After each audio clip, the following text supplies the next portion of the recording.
What is going on, ladies and gentlemen? Welcome to the Gravity Podcast. I am one of your hosts, Chris. Thank you for choosing to tune in today. Hey, folks, we're back at it. How do you stay grounded in a world full of noise and chaos? What are your foundations? And, I've said it a number of times here on the show that for Jaimie and I, it really comes down to our relationships, our experiences, and our values. Or another way that I sometimes say it is our faith, our family, and our values, our core values. But when I say it those two different ways, I mean the exact same thing.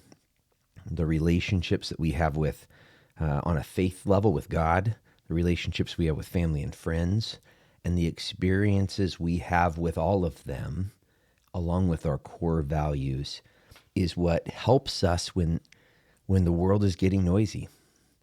It's what helps us hit pause and take an assessment and ask the question, is this worth getting worked up over? And in some cases, the answer is yes. In some cases, the things that are happening around us, I think, require us to stand up and take some kind of action. I'm going to tell you, as a person who has an amygdala, the inner part of my brain that can sometimes get overactive, that a lot of times that I start to get worked up, it's not worth fighting over.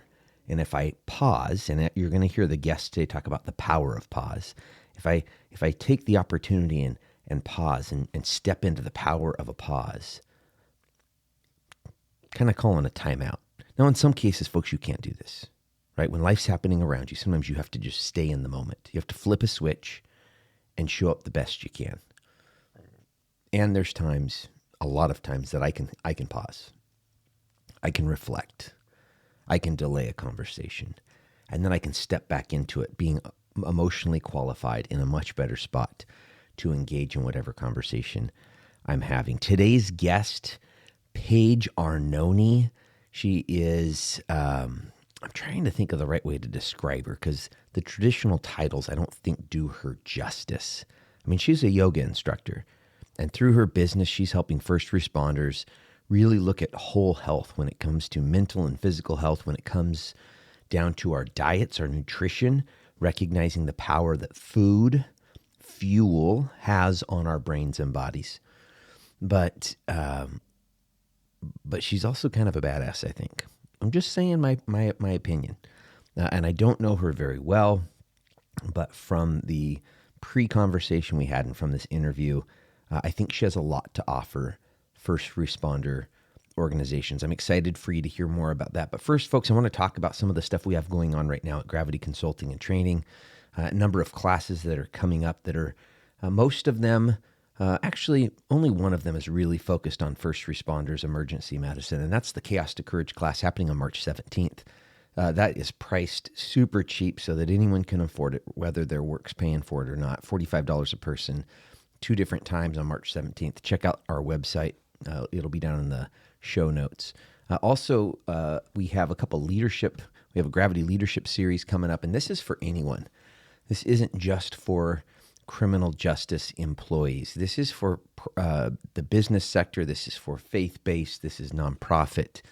Because when it comes to the topics we're going to talk about, leadership and conflict, we all have conflict as leaders. And so that's going to be relevant to all people. That's happening on April 14th, also on the Zoom platform. The next month, May 13th, we have Mind Over Motions. We're going to be talking about the impact of our mindset and emotions and our actions and how that all plays together and how that flows into our leadership, both at home and in the workplace or in our communities.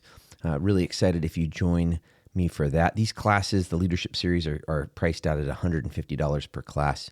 And then the last one in this Gravity Leadership series is called Breed Decision Makers. The reality is we have a young workforce, at least from what I'm hearing from folks. We've had a lot of turnover. We've had people retire or leave their previous profession. And so we have new folks who have great attitudes, who are very intelligent. How can we make them decision makers? How can we make them less dependent on you as a leader, more independent, and then eventually interdependent on each other as a team? That's happening on June 10th. And just I'm excited to see what comes out of this training series, folks. Again, that'll be down in the show notes. And with that, let's get into this interview with Paige Arnone.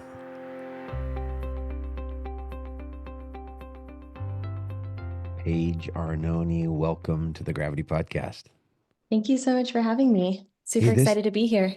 this hasn't been easy for us to schedule. I went and got I don't even know what I had a week or two ago. I was sick with something, and I sounded, I don't know. I was a good voice actor for a week there because my voice was so deep. Maybe I should have done the podcast with you that day because maybe, I would have, gotten some gigs or something. I don't know. Yeah, I think maybe like viewership would have been higher. People like the rasp. Yeah. Hey, Paige, I'm excited. You and I don't know each other very well. So, as the listeners get to know you here, I'm going to be getting to know you more. So, I'm super excited about that. For folks that haven't heard your voice before, can you give a brief introduction of who you are? Yeah, absolutely. So I'm Paige Arnone. I'm the founder of a wellness company called First Jeopardy. So I've been working with first responders for the last 8 years. I always laugh because I say I've been in the space before. It was cool. But now I work with agencies all across the country. So we focus on physical, mental, and nutritional wellness for first responders specifically. So it's a little bit about me, what we do. I love that full picture there. I didn't realize of the different health circles or the different, dimensions. I like that word, the different dimensions that you approach health with, because that's the reality is we are complex, full human beings, not just one dimensional. 100%. And we really try to focus, I say holistic, and I know that that word either is really well received or gets a really big eye roll, but either way, trying to, take wellness as multifaceted, and meet people where they are. And I think that's the biggest thing I've learned over the last 8 years is everybody's different and everyone's going to be in different places when they, start reaching for resources, and it's not a one size fits all. And so if there can be options that they can kind of grab onto, whether that's, maybe someone's not ready for the mental part of it, but they really want to focus on, feeling good physically, or maybe they don't really care about any of that stuff. They just want to have a good, nutrition and diet plan. So trying to have more of a holistic approach. Yeah. And words matter. So I get what you're saying there. I'm holistic doesn't hit me wrong. I had my primary care provider was a DO, and she brought acupuncture to my medical care, which was huge. And I didn't even totally understand all the Eastern medicine pieces of it. All I know is that my back was locked up, and acupuncture and electrostim unlocked my back. So I appreciated the holistic approach that she had to my medical care because it wasn't just like take these pills. Although Right. sometimes she used medication as well, but she looked at it really as my whole kind of this whole person, whole body, a lot more treatment options than just this one dimensional, let's give you some pharmaceuticals. 100%. Yeah. So what got you into some of these practices in the first place? Was this something that your upbringing really kind of lent to, or was this something new as you became an adult? As far as my personal experience Yeah, with I mean, the yoga, modalities, yeah, some people, this is kind of new for a lot of people. Other people, maybe, especially if they had a mom or a dad that was into yoga, it's kind of this natural adoption kind of into your own lifestyle. What was it like for you? yeah. So I'll kind of backtrack a little bit and give you some background into why I started it. And it was not because my parents were into wellness. It was actually quite the opposite. I come from a background of trauma, childhood trauma. Both of my parents were drug addicts. My dad was gang affiliated. He served a 6 year sentence for the sale of narcotics. So I grew up with an incarcerated parent.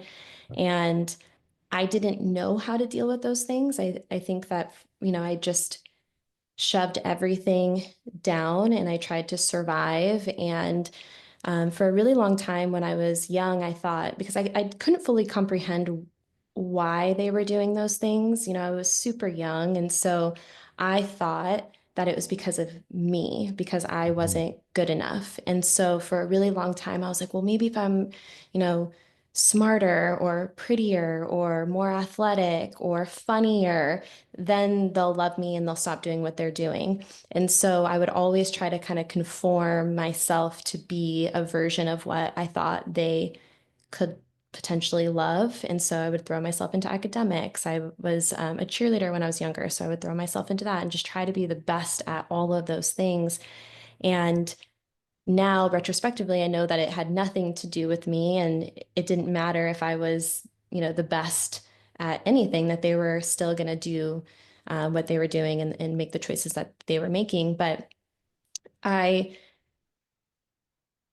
throughout the years, when I realized that none of those worked, I kind of switched up my game plan and was like, okay, well, maybe if I rebel, maybe if I cause more noise and I cause a scene, then maybe they'll start to notice me and they'll, change their ways. And so I took a really dark path for a while. I was partying a lot, hanging out with the wrong people, getting into trouble.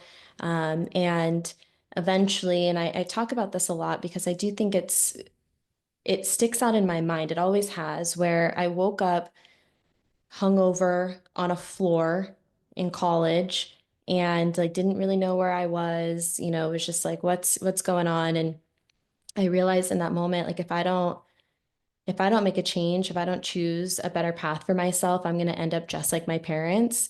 And for me, that was always my worst nightmare. It was like, I didn't really care how I turned out as long as I didn't turn out like my parents. I think that was always like my life's mission is like, I'll be okay as long as I don't end up like them. And so that moment was really a powerful time for me to be like, oh shit, I have this crossroads right now. And so Yeah. that's really how I got into doing all the things that I'm doing now. And it really was at that time, I had this attitude of like, I'm good, everything's good. I had like postured up and I'd shoved everything down and I was really hardened. So trauma was not a part of my vocabulary because I didn't have trauma. Yeah. Like, of course, I'm good, but I Yeah. did want to feel better physically. And so in college, I took a hot yoga class. And I remember smoking a cigarette in the parking lot. Like at that time, I was smoking like a pack a day, super unhealthy. Went into this hot yoga class and just tried to survive because it was super intense, really difficult. I came out and I just felt better. And it was really like that simple, where I was like, like I feel better.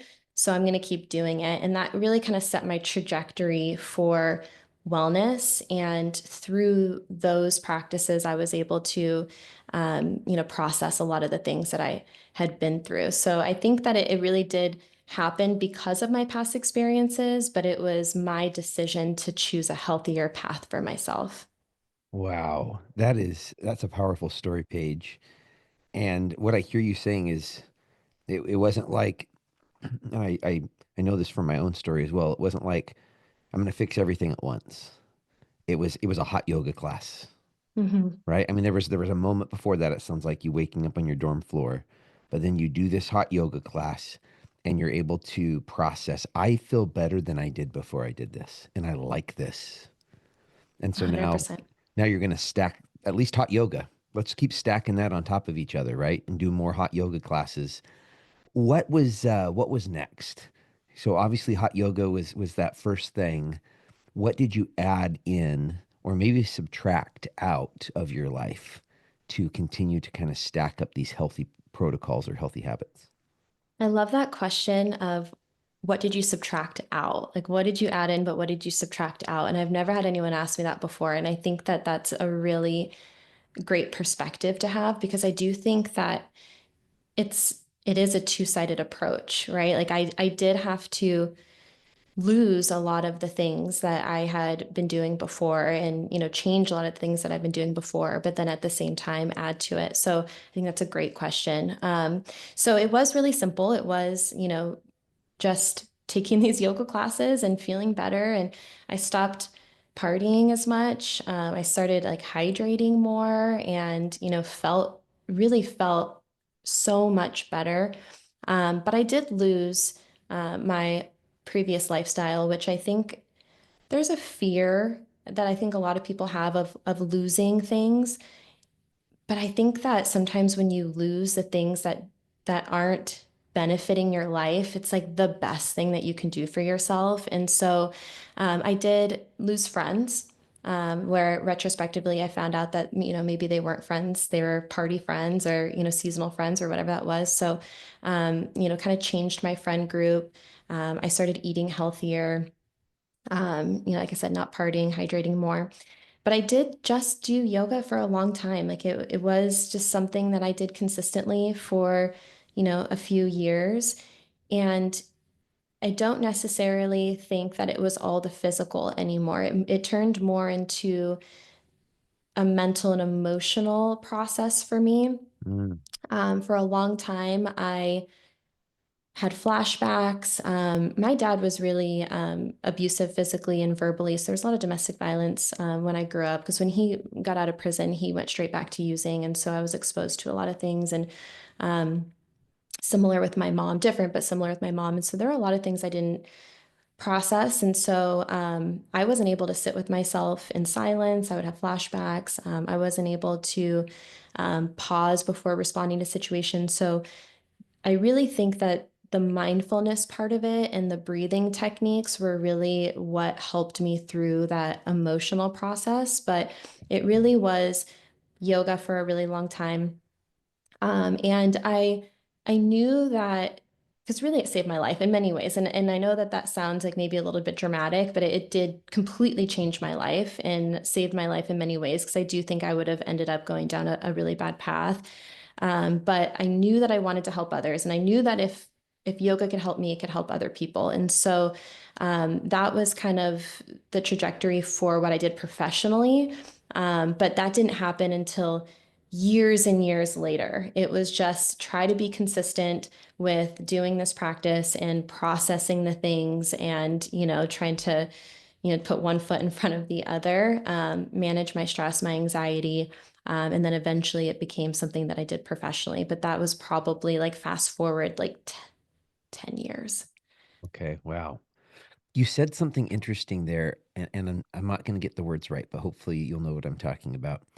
You said something about not having the ability to pause or something like Mhm. that. Can you elaborate more on what that means? 100%.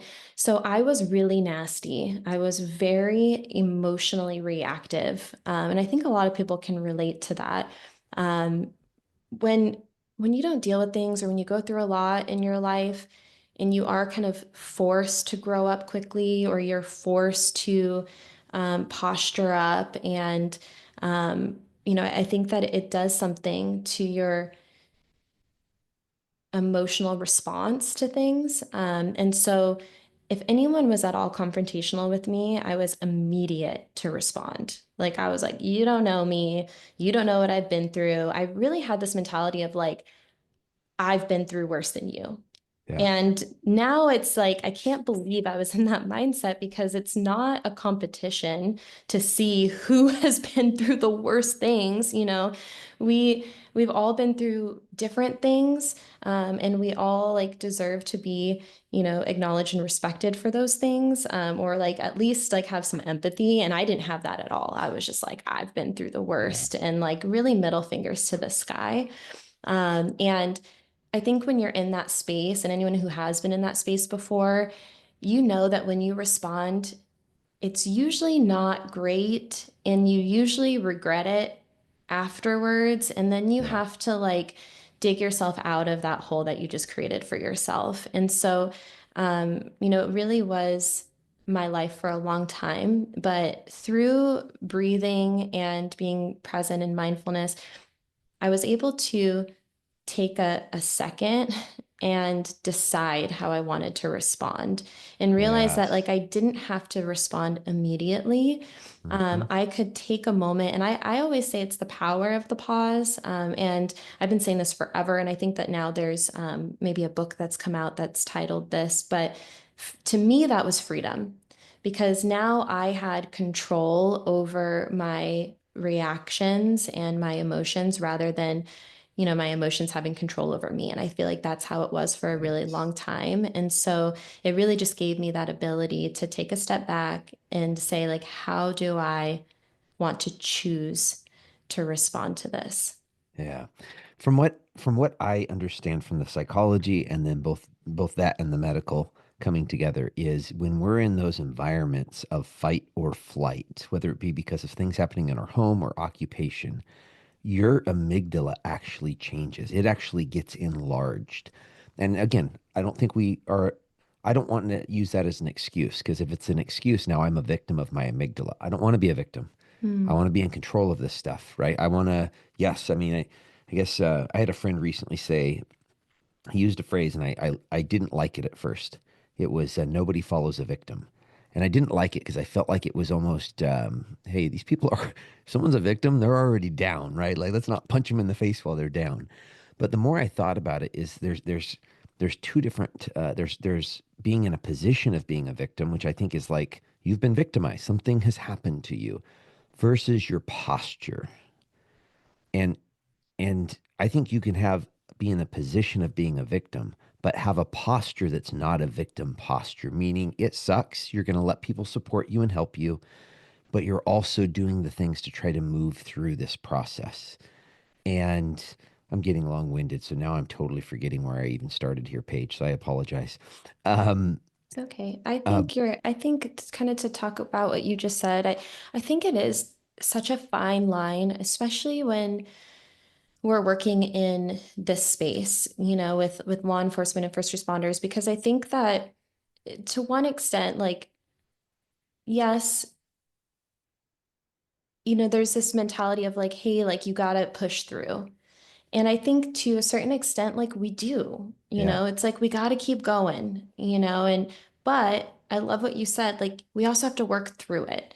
You can't just keep going and shove it down and then hope that it goes away. There has to be those resources or those proactive steps that you're taking. And if you're not willing to help yourself, and maybe this is where I thought you were going with it, is like if you're not willing to like help yourself, then like you can't also like play the victim at the same time. yeah, I think that you have to take responsibility for your wellness.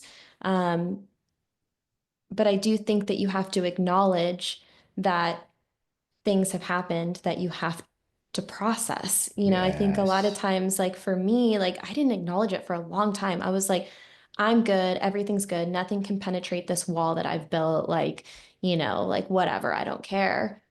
But then like deep down, it's like, no, like I do, and I should process those things, and I can't just keep pretending like nothing is wrong. But I do yeah. agree that like there is kind of that like that fine line. I think the difference is, because I know, so I've been diagnosed with post traumatic stress disorder. I don't like the PTSD piece, just because I really do believe it's an injury that we can heal Hmm. from everything I'm hearing in the science and just my own experience. And so, because I know that my amygdala sometimes is going to try to take control, uh, it gives me the opportunity, in your words, that power of the pause. It gives me the opportunity to recognize it. In fact, I intentionally don't do certain things if I know I'm not in the best state. For Hmm. example, a week ago, I think it was last week, I didn't get good sleep one night. I'd only gotten like 5 hours of restful sleep, and it was just, I was tossing and turning. And I knew that going into my day. I made a conscious decision at 8 o'clock in the morning or 7 o'clock in the morning. No big conversations today. Me and my wife are not going to talk about anything big today. With my girls, my daughters, nothing big, right? Like, if a driver cuts me off, I'm not going to even give myself permission to do anything. Like, I'm consciously knowing that today my response is not going to be as measured as it is, because I know, because of past experiences and past exposure to trauma, and then past experiences with me having low sleep, I know that I can't trust my brain, my emotions, on days like today. So today's going to be an off day. And I consciously make that decision first thing in the morning. I didn't do this. I'm 46 years old. I didn't do this for the first 45 years of life. You know what I'm saying? Like, Yeah. I'd like you. I'd be like, soldier on. Like, let's be tough. Let's do this. Right? I'm fine. I'm fine. I'm fine. And then I wouldn't be fine. And I would make a mess of a relationship. And now I'm spending time and energy trying to clean that up. But like how much power and freedom do you have now where you can take that step back and have that like Yes. emotional intelligence of like you know what, like I'm gonna pause and we can resume this tomorrow, or we can resume this in a few hours, like when I feel better, or whatever the situation is. I think that we do have, we can learn to have control over how we respond to things and our Yes. emotions. It's not easy, because, like you said, like there are things that happen like within us that, trigger different things. But I do think that you do have the ability to learn how to do those things over time. And it sounds like it took 45 years, but who cares? Yeah. Now you're here. Hopefully, I have another 45 or plus. I have a Yeah, for grandpa sure. alive who's like 93. So, I quite It's possibly will awesome. have it. So, Yeah. so that was the beginning of it all. The beginning was hot yoga, you feeling better, you noticing this change, and then you stacking it up. You removing things from your life, some of the friend groups, some of those activities, some of the party in life, you adding in good hydration. How about sleep? Was sleep ever something you were cognitively aware of here as, hey, I need to, have great sleep, or is that even within your disciplines right now if you know that, hey, sleep is really important? I 100% think that sleep is very important. And I would argue that's one of the most important things that we can focus on. Um, However, for me, I don't struggle sleeping. I'm the person who sleeps 10 hours, no problem. So I do think that it's important. I do think that there are a lot of things that you can do to prioritize your sleep and have good sleep hygiene and sleep routines. And that is a part of what I do now within, my program. I don't personally struggle to sleep. I'm a sleeper. And I love so it. I always focused more for me, on the mental and emotional parts of it, processing old traumas and emotional regulation for me personally. Processing old traumas isn't easy. I mean, that's some scary stuff because what I heard you describe earlier is you were a professional stuffer. You just kept Mhm. stuffing that stuff down, and there, endless pit. I can stuff forever. At least that's the mindset that some of us have. What got you to a spot of being willing to, I'm guessing, some type of a coach or a mental health professional relationship where you were able to trust this person to help you start processing it? So there's two things. One, I am a fan of talk therapy. I do think that talking to someone is important. Um, and I have some opinions on like to what extent.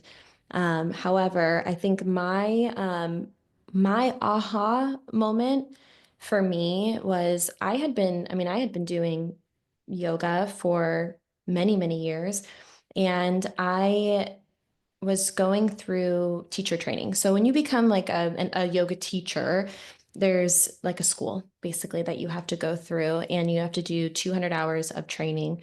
And as a part of that training, we were in a room and I knew all of these people, but they weren't like close, they were just a part of that training. And my teacher, who I really respected, he had been doing this for like 25 years, second generation, full of knowledge, sat us in a room in silence and said, "We're going to sit here for 10 minutes in silent meditation." Now, for someone who's been through a lot of trauma and someone who maybe hasn't processed all those things and has flashbacks and things like that, sitting in a room, a dark room in silence, is uncomfortable already, but then you Mm, also put in the element of having other people in the room with you. And for me, I went into complete panic mode. mm. I was extremely uncomfortable. And mind you, like I had thought that I have gone so far. I was like, oh my gosh, like I'm killing it. I've been prioritizing my wellness for a long time. But I think that in the depths, especially when you shove things down for a really long time, there can be things left over that you didn't want to address because they're Yeah. scary or, oftentimes the most hurtful things. And so I went into complete panic mode. I made it through the 10 minutes, but as soon as he was like, "We're done," I burst out of that room in hysteria. Mm, hysterically crying, like heaving, like near panic attack. And I went to him later because I made sure no one knew, because of course, like no one can know that I'm crying and going through this thing. So I like, had run around the corner and did that alone. But later on, I talked to him and I was like, hey, like, I don't want to sit with myself. Like, I don't want to know what's still down there.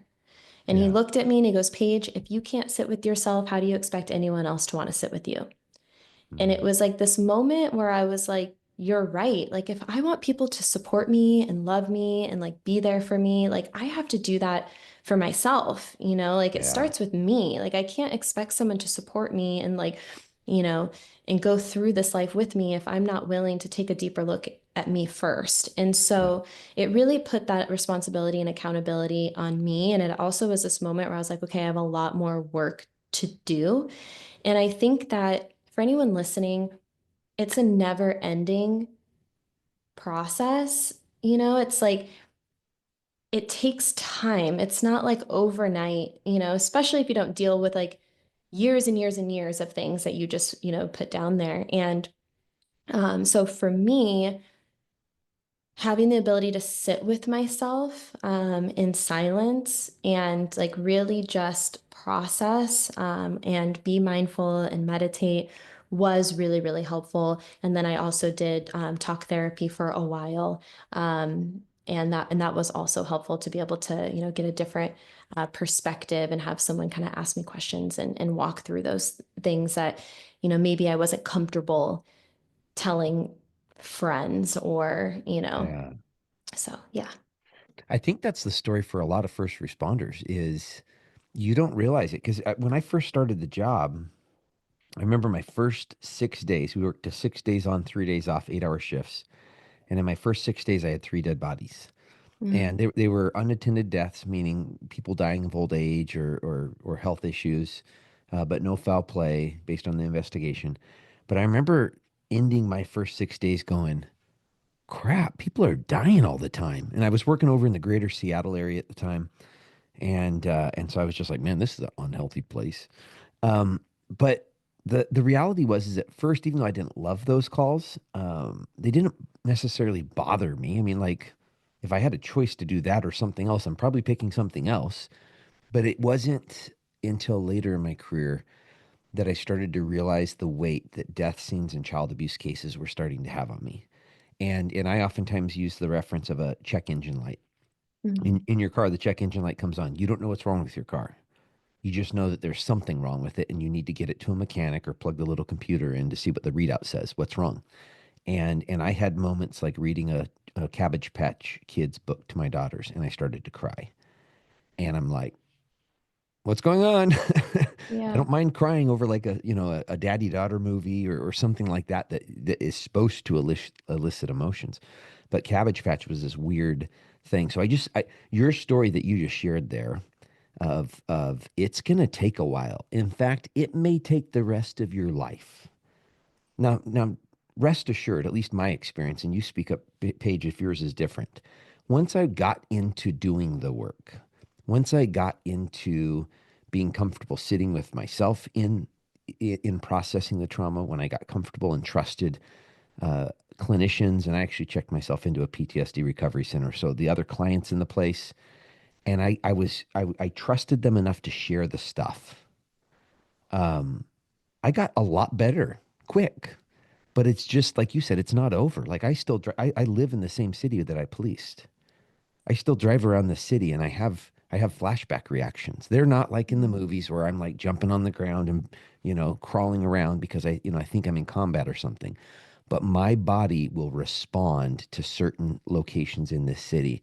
And sometimes I'm not even aware of it. I'm just all of a sudden jacked up, ready to fight someone. I'm like, okay. Yep. Right over there, and right over there. This makes a lot of sense why my subconscious is getting me ready. So uh, I, I wish you wouldn't have had the experience that you had, but I think because of your experience, you're better positioned and you're able to relate to first responders. Yeah. And I think to your point, I hate like I don't want people to think that they're broken because Mm-mm. we're not broken.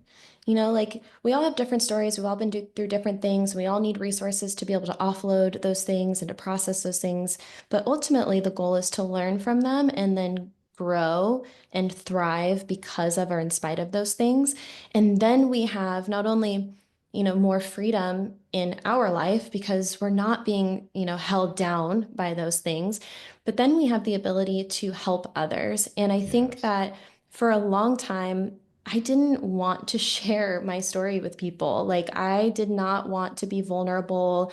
I didn't want to share the messy parts. I didn't want people to think that I was less than perfect or whatever version I wanted to present to other people. But over the years of working in this space, this community gave me the confidence to talk about those things. And it all started with one chief. He actually looked at me and he's like, "All right, tell me your story." And I was like, "What? What do you mean? Like I just told you my story. Like I'm perfect, you know?" And he's like, "No, like tell me." He's like, "I did some research on you. Like tell me the real story." And it was so uncomfortable, but how unrelatable is it to be perfect? When Yeah. someone, like, when you try to put on this front and someone looks at you and they know that you're not authentic, but also, like, they know that they're imperfect and can't relate to you when you try to, like, pretend to be this perfect version of yourself. I just think it's so unrelatable.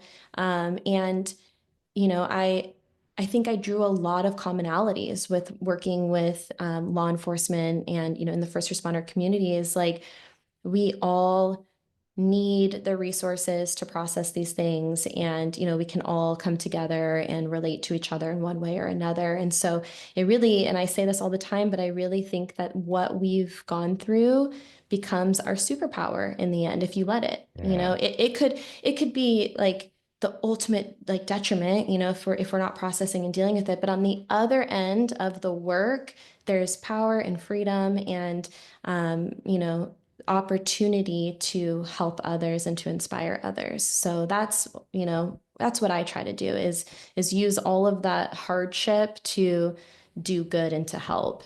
Yeah. Why first responders? Again, you went through this two, I think you said 200-hour certification course to be a yoga instructor. Y- Lots of people want yoga. I mean, Lululemon is crushing it because of yoga, right? I mean, they're doing great as a company. Why the first responder community? Because like you said, 8 years ago, you walking into the room, we were all kind of going, "What's up with the crazy woman?" Right? She Yeah. ain't one of us. What's up with her? We ain't drinking this Kool-Aid. What Yeah. caused you to pick first responders? Yeah. So I think ultimately everything that I had been through, like we talked about already, kind of led me to this space. I think um, when I did, and I'll give you the story of how it happened because it was totally by chance and it was not intentional at all. But I had actually gone through, so I did a 200-hour training and then I did an additional 300-hour training, and I had been doing everything. I worked with, general population for a while. I had done everything you could possibly think of, workshops, retreats, studios, private lessons. I trained professional athletes. So I was doing the thing in, the community. But I was working a free event for a local city in the Phoenix area, and it was a city event. There was a gentleman teaching a HIIT class, and I was teaching like a recovery, mobility, like stretching, yoga type class after. He was a sergeant at Phoenix Regional Police Academy. And again, this was about 8 years ago. So he was very ahead of his time. He was very into wellness. He did, I think, Ironmans and all the things. Like he was a long distance runner. And he was like, "Hey, would you like to teach my recruit class yoga?" And I was like, "Sure," and had no idea what I was getting myself into whatsoever. And I will also note that because I started the academy, and really it was more mobility. They're getting their asses kicked. So like, how can we have like more mobility and kind of switch it up?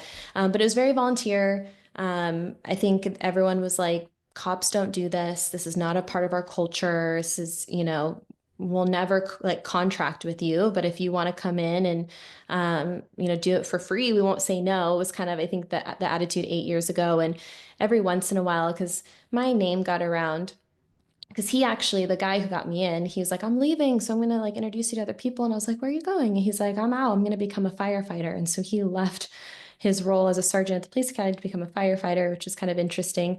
So I started working with various classes, and every once in a while I'd get slipped like a 20 or something, and they'd be like, thank you for your time. But eventually, I became contracted. Eventually, I was certified through Arizona Post.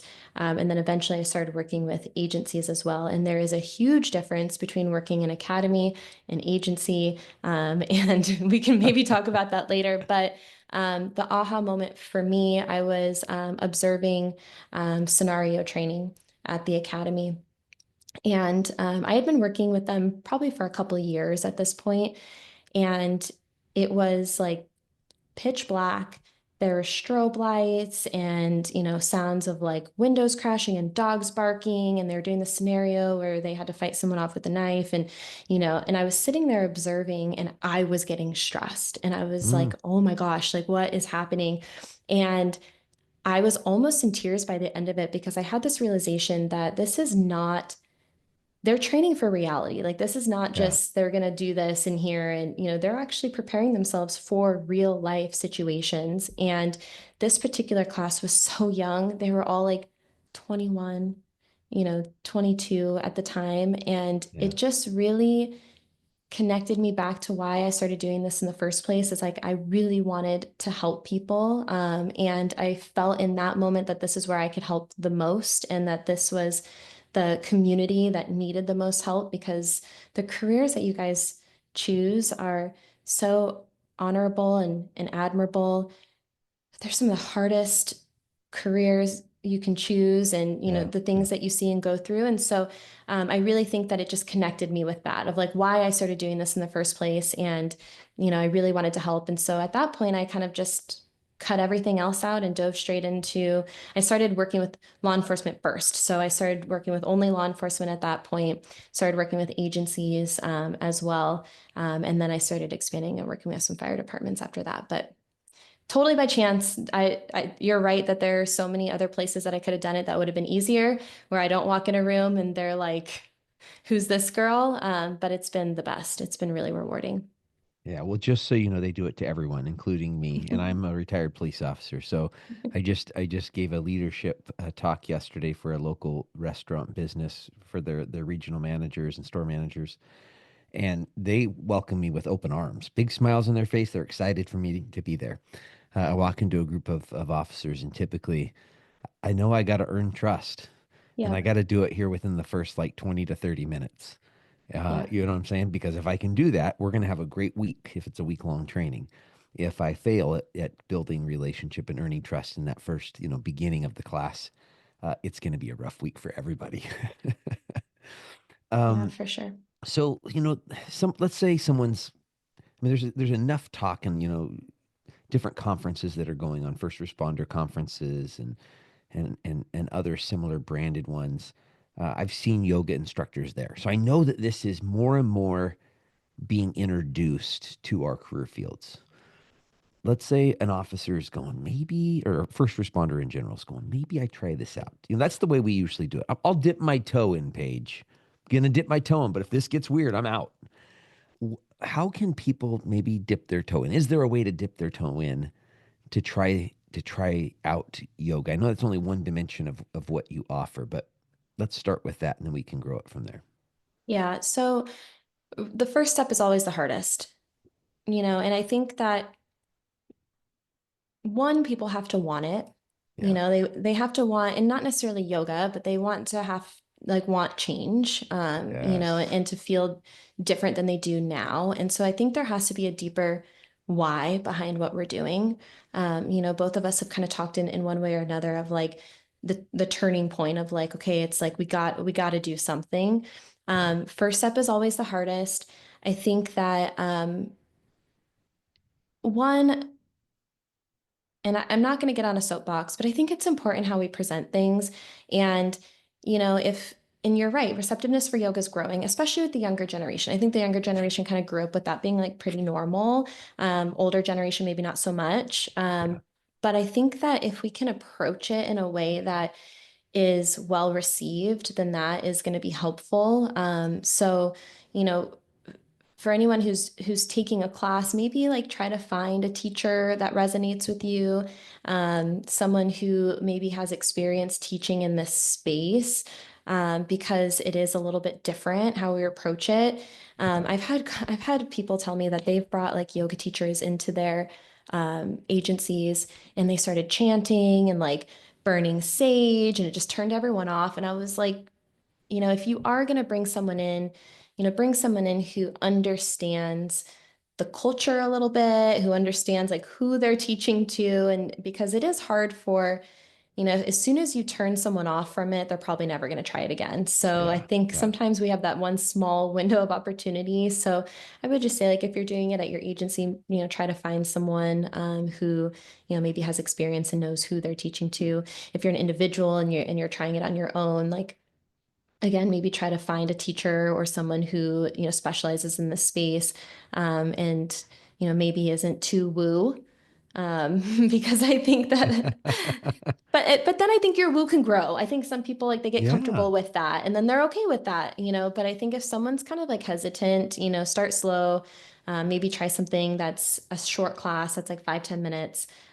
Just start somewhere, one step at a time. But I do think that we do have a small window of opportunity to, because that usually people are, going to try something once and then if they hate it, never try it again. So, Yeah. You know, when I sit there and think it's kind of like the acupuncture that my doctor gave me to help my back. I know that that it that there's some Eastern medicine um, beliefs around acupuncture. And I don't have to believe all of that. I don't have to. If that's not in my comfort zone, right? What mhm, I believed, I trusted my doctor, and she told me this is probably going to help unlock your back muscles. Well, let's do that. I need that. I need my back muscles unlocked, right? And when I first exactly. tried yoga, it was really presented to me as, hey, this is like stretching. That's what we're going to do. We're going to do some really good stretching. And when we're done, you're probably going to feel better than you feel right now. Yep. And definitely when we did kind of like level one, I don't know if that's the right word or not, but I mean that's what it was. And then as we worked up to higher levels, then it just got into almost like some like intense workout. Like Mhm. I'm doing things that my muscles are screaming now, which totally relates with me. Again, you don't have to have a spiritual experience while doing yoga. You may never have a spiritual experience. It may be totally physical, but the benefits of it in reference to mobility and flexibility are going to pay off in my mind. Well, at least that's been my experience. It's paid off for me. 100%. And I think it's exactly what you said. Like, if you approach it in a way of like, hey, we're going to get your back feeling better, or hey, we're going to do some mobility training, then I think that most people can get on board with that. So I do think it's the way it's presented is important. It sounds like that's what happened with you. So I think that's great. And again, it's connecting to like the pain point. It's like, hey, this is going to make you feel better. And if someone's in a lot of pain, whether that's physically or mentally, it's like, hey, this is going to help you. Then it connects to that, deeper reason why to try it.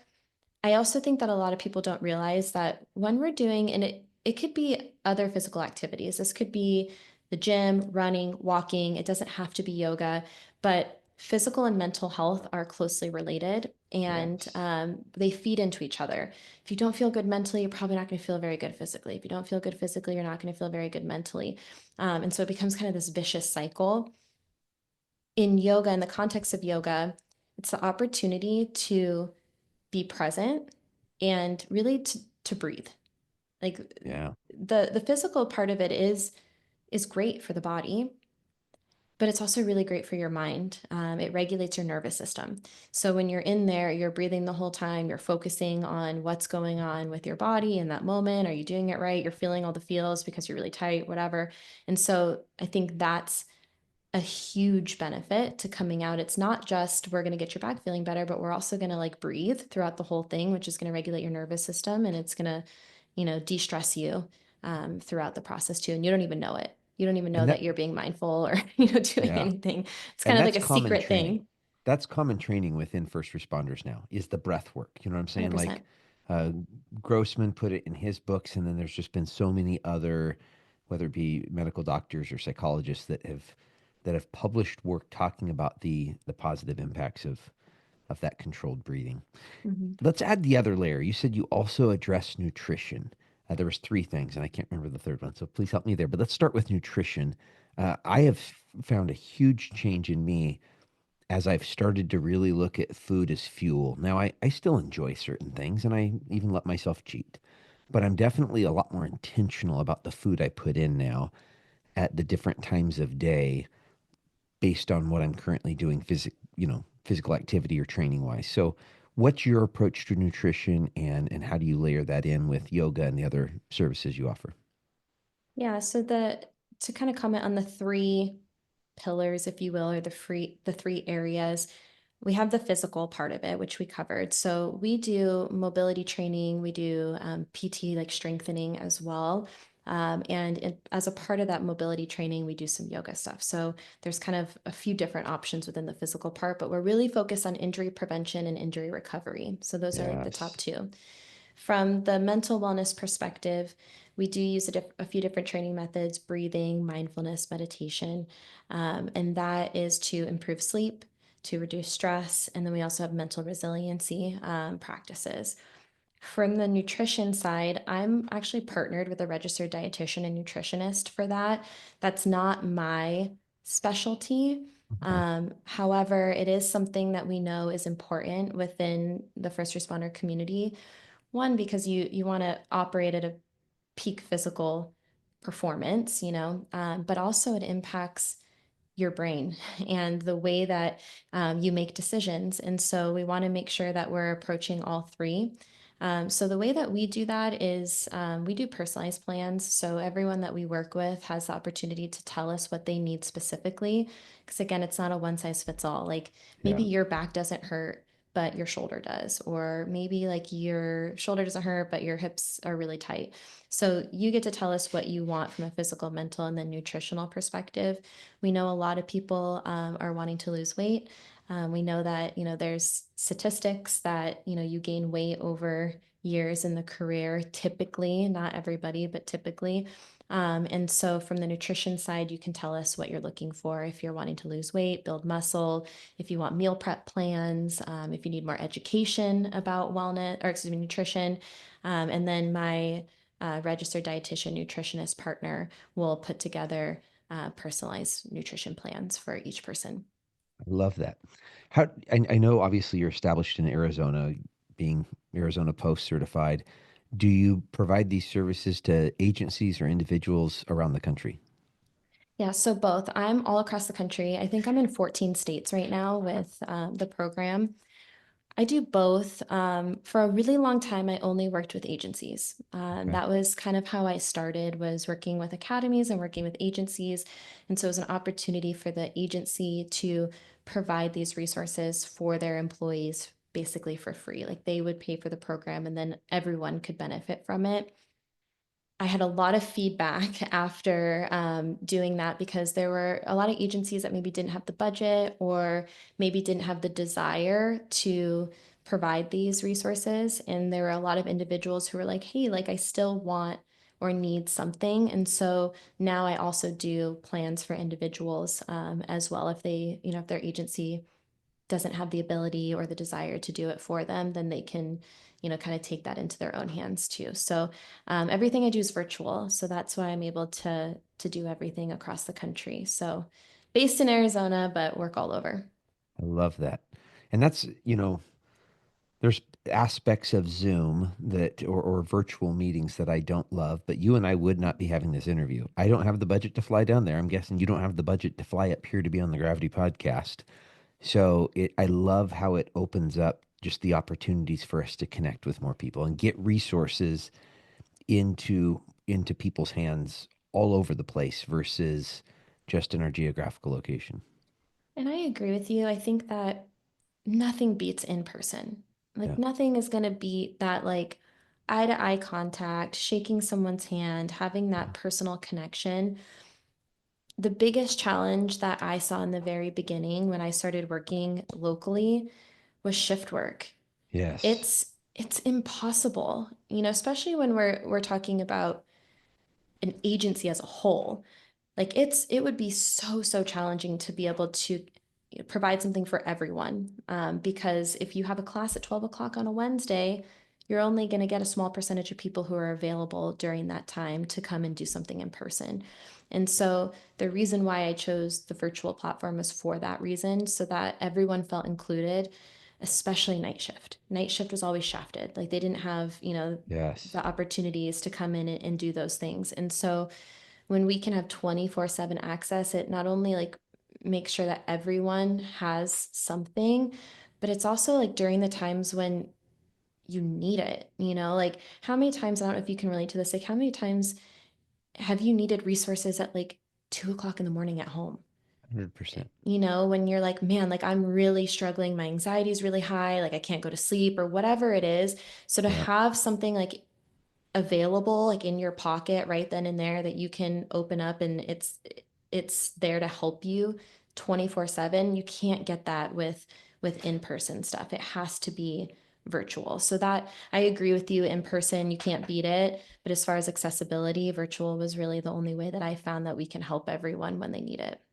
I also like this platform. Like my current counselor that I see, it's like this, and I Mm-hmm. love it. My schedule is all over the place from doing the work I do through my consulting company to being a dad and stay-at-home husband to still helping first responders to podcasting to all this stuff. And I'll pull out my phone and have a counseling appointment. I was off teaching an instructor development class and it was lunchtime and I ran out to my car and I had an hour-long counseling appointment in the parking lot. And then I got done and I jumped up and went back inside. And I love the flexibility. I don't have to drive places. I don't know. It's very flexible. And like you said, yes, in a perfect world, I like connecting with people. Like I like shaking hands. I like hugging. I like face Mm-hmm. to face, right? I enjoy that. But this makes it, I also get to go to bed tonight with my wife in my bed, right? Like, I mean, Right. there's the other benefit of me teaching virtually or having these virtual abilities to connect with people like yourself is I get to do this and I also get to go pick up my daughter from school here in an hour and a half. And like I get Yeah. both. It's a win-win. It's win-win. I love it. Yeah. So let's say an agency, one of the agencies is listening to this and they're like, or an individual, either one, and they're like, you know what? I don't know. This is probably super expensive. Probably can't afford this. What's the first step in them connecting with you for them to get more information to figure out whether it's going to be the right fit, either for the agency or for an individual? Yeah, so for an individual, I do wellness consultations. I need to get to know you a little bit to see like if we're a good fit in the first place. Like, I'm not going to just say I can help everybody, even though I like to think that what we do does help most people. Yeah, But I do free wellness consultations. So if someone is an individual and they want to have a conversation, they want to learn more, then they can always sign up for that. And they could just email me. And I know you said that you'll share my email, so they can email me. We can schedule that.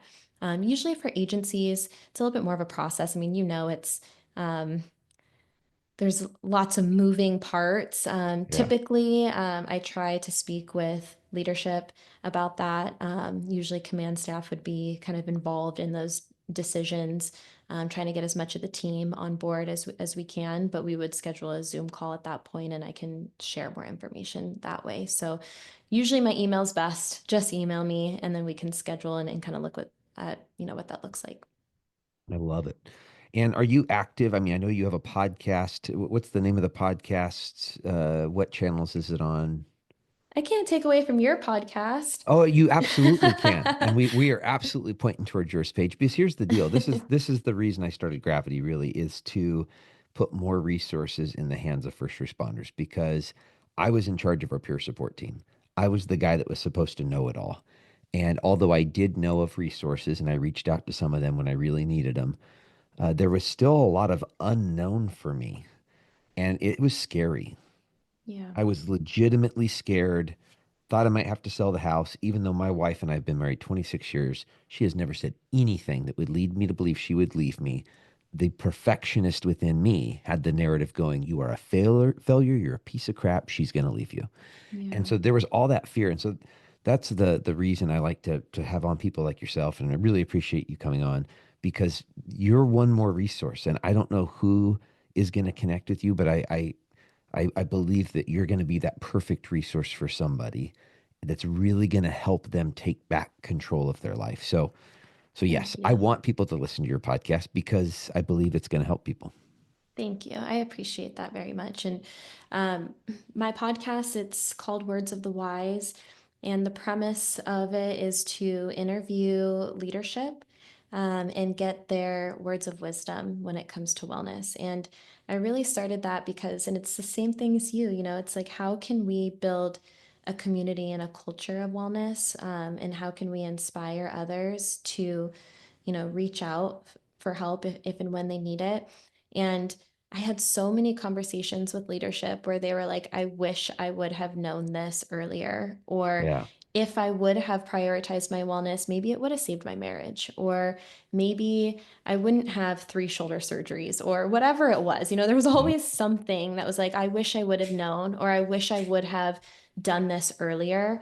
And I think it's important for as many people as possible to share their stories. And the more we can share, and I know that you believe this too, and we talked about this offline, but it's like the more we can share, then the more okay it is, and the more, people feel comfortable sharing their stories as well. And we can inspire people and, potentially save lives. And that's really the goal, is like, how can we be a little bit more proactive? How can we break the stigma as much as possible? So that's the premise. I interview leadership and talk words of wisdom, that might help others, hopefully. So Love that.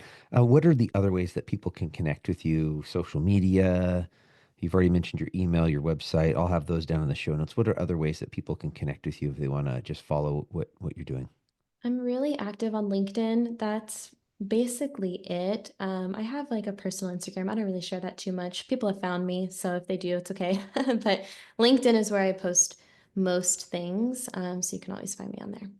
I love it. Well, for the listeners, all of those connections are going to be down in the show notes page. Time is my greatest commodity. I've tried making more of it, but it's impossible. You can't make more of it. And you've given me a lot of yours. I appreciate you. Thank you so much. I appreciate you having me. Yeah, have a great day. You too.